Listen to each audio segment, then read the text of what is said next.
আমি করব পর্দা, তুমি রাখবে দাড়ি, দুজনে মিলে বানাবো জান্নাতে এক বাড়ি। আপু প্লিজ মানলাম আমি।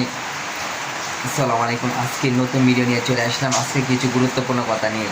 আচ্ছা আপু, আমি মানলাম তুমি একটি মহিলা আমাদের ছাত্রী বা তুমি পদ্মাশালী, তা তোমরা এইভাবে টিকটক করতেছো, তো বুঝলাম না।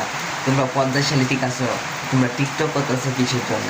তোমরা পদ্মাশালী মেয়েরা টিকটক করে? পদ্মাশালী মেয়েরা বুরকা বা এমনি রাস্তায় তারা হাঁটলে মাথা নিশ্চয়ই হাঁটে, তারা হাতে মোবাইল বা টিকটক করার এভাবে দুসাইবে বা লাপাবে, এটা ভাই উচিত না।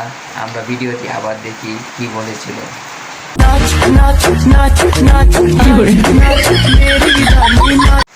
আসলে যে যে লোকটির কথা, এটা মেয়ে না ছেলে এটা কিন্তু বুঝতে পারছি না আমরা। মানে দেখেন মেয়েদের সামনে কি গেট আপ, মেয়েদের সামনে দেখেন মেয়েরা কি লজ্জা পাইলো। মেয়েদেরকে এভাবে রাস্তায় ডিস্টার্ব করা উচিত না।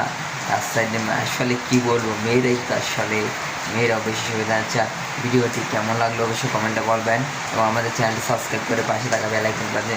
বাইরে প্রচুর বৃষ্টি, এই জন্য আমাদের বয়সটি হচ্ছে না, সমস্যা নাই। ভিডিওটি দেখি।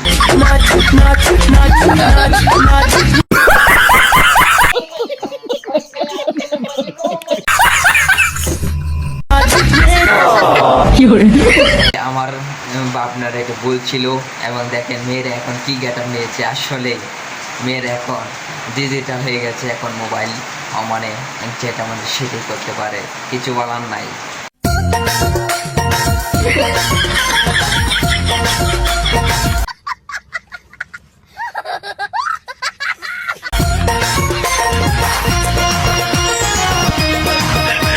আসলে ভিডিওটি দেখে তো বুঝতে পারলাম, ভিডিওটি ভালো হলে চ্যানেলটি সাবস্ক্রাইব করবেন, পাশে থাকা বেল আইকনটি বাজিয়ে দেবেন, আর আমাদের সাথে থাকেন মজার ভিডিও পাওয়ার জন্য।